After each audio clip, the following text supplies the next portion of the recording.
Ahoy hoy, welcome to the first episode of my cooking show. Well, I say a show, it's not going to be a show, it's just a little tutorial episode type thing that I'm doing. Today we will be making creme brulees. And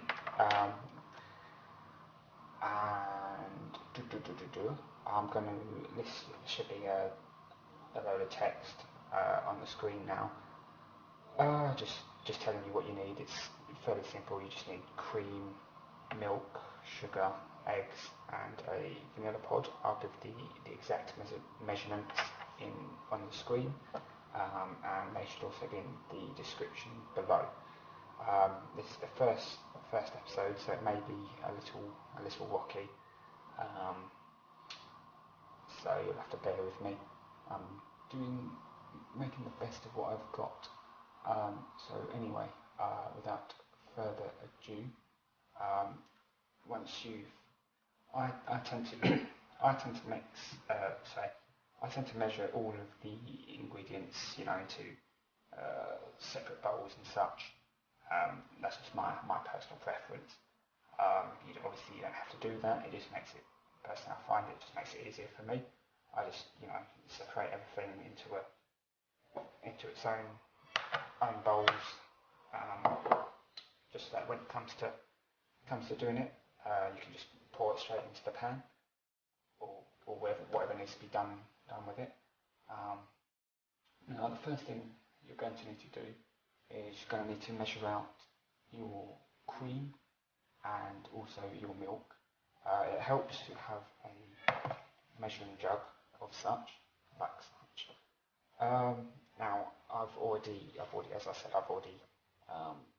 mixed the cream and the milk. Now what you'll want to do is, all you need to do is, once you've got your cream and your milk, you've measured them out, pour them into the measuring jug or wherever you want to pour them to combine them. You'll need to take your milk and your cream, and if you just pour it all into the same pan, like so, and then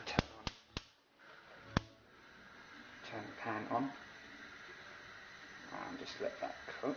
Right then, now that you've got the cream and the milk in the pan, all you need to do, get your vanilla pod. You can buy these from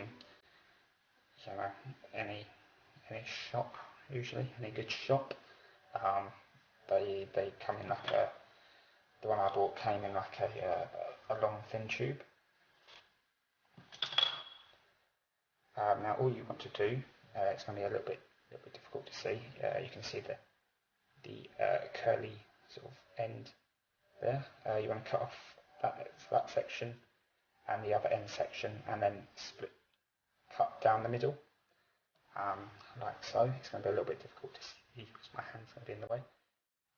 But what you need to do is cut the end section off, cut the other end section off, and now all you need to do is cut down the middle. You can flatten it out a little bit if it helps you with your cutting. Once you cut the ends off, if you just cut down the middle, and then just pull it apart, like so. It's going to be a little bit hard for you to see, it's a small black thing. Most black things aren't small, but this one is. Right, you'll notice it's like a load of seeds and the like. It's inside the pod. And what you'll want to do is take this, and then all you need to do is scrape it. Use a knife, and if you just scrape it, you can either do it that way or that way, into the pan. Once you scrape the seeds into the pan, if you just chuck the rest of the pod in in as well. All you need to do is get your eggs. You need to separate the yolks from the whites and get your 50 grams of sugar. And now you want to pour those into the same mixing bowl, like so.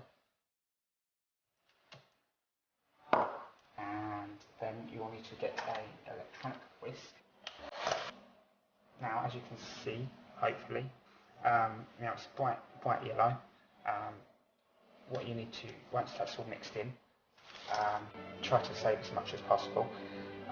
What you need to do, as soon as you see bubbles appear around in your creamy, milky mixture, if you just take that off the edge as soon as possible, as soon as you see the bubbles. And what you want to do is you want to get the hot cream and just pour it into the eggs.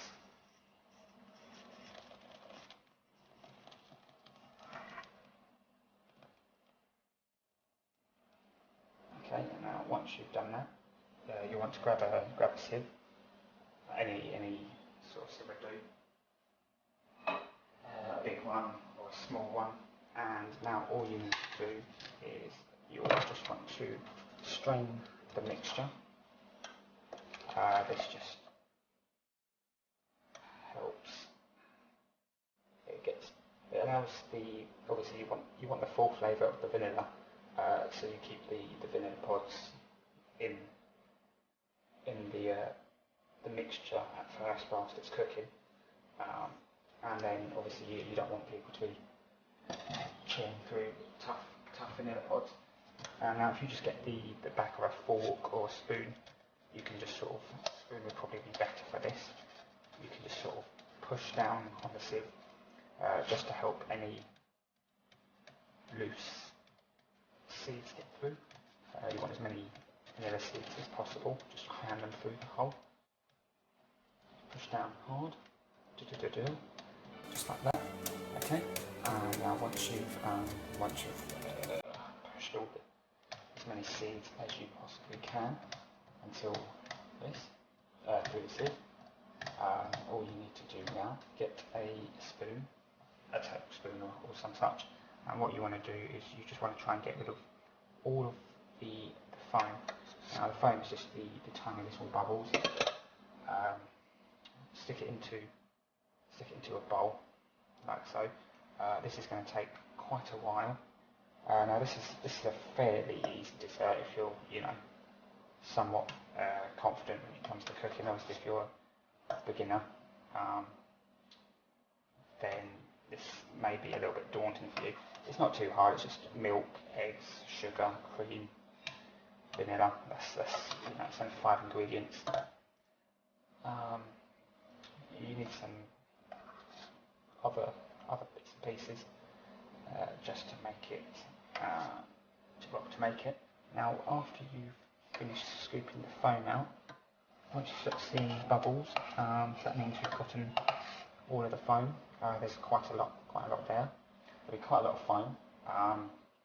Once you've discarded it, all you need to do is give your mixture in the pan or bowl or where you've kept it, just give that a stir, just to make sure. And then once that is done, you need to get your roasting tin, any fairly big roasting tin will do. Now all you need to do is preheat your oven to 180 or 160 if you've got a fan oven. What you're going to do is you're going to get your baking tin, and you're going to fill it up with 1.5 centimetres of water. Now obviously it's going to be a bit hard to see where it is unless you've got a ruler or something of that sort, so you may just want to guess. Once you've got your 1.5 water, all you want to do is take your ramekins, these little things, take them, place them in the water, just like so. You can either use hot or cold water, it doesn't really matter too much. They're all going to go into the oven.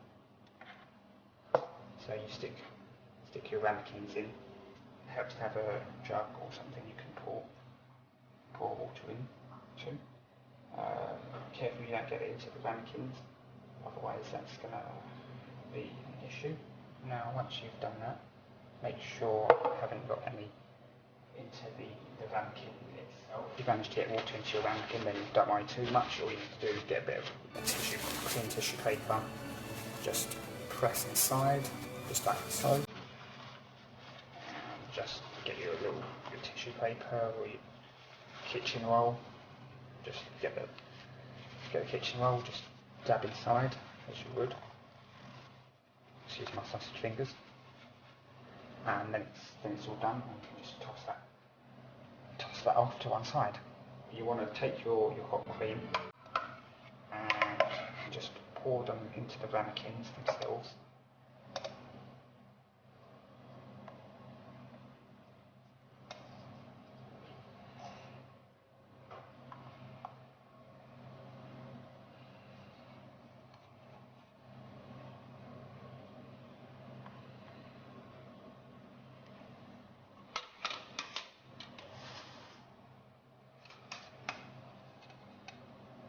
Just getting as much as you can, you don't want to waste any.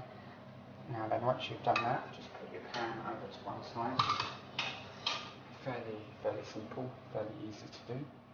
Now once that's done, put them into the oven. Now with any baking sheet or some sort of paper, usually greaseproof paper or baking paper, it usually comes in a brown roll. All you need to do is just cover your stuff like so, and just now you only got a space for the air. Air can get in, and now you're not going to want your water to splash out the side or anything like that. Once you've got your baking paper over your baking tray, if you just want to stick this into the oven for roughly 30 to 35 minutes, and then you just need to make sure that the mixture is set. Now you can just give it the tray like a gentle nudge. Things are ready, then they're a little jelly-like. So that's in the oven. Now you just need to wait for 30 to 35 minutes. And I'll be back in 30 to 35 minutes. Hello, now that the creme brulee has been in the fridge for a certain amount of time, it's time to add the finishing touch. Now if I zoom in, if I just bring it closer, maybe kind of, it's fairly kind of soft, squishy. It's a little bit squishy, a little bit bouncy. Now all you need to do for the finishing touch, you can either get a spoonful or just a pinch of sugar. And this is the golden caster sugar. Now all you need to do, spoon would be easier. It's going to be very hard to see on your end because the sugar looks very similar to the actual desserts. Now you don't want too much, you don't want to cover the entire base, but just with the back of a spoon just pass it around.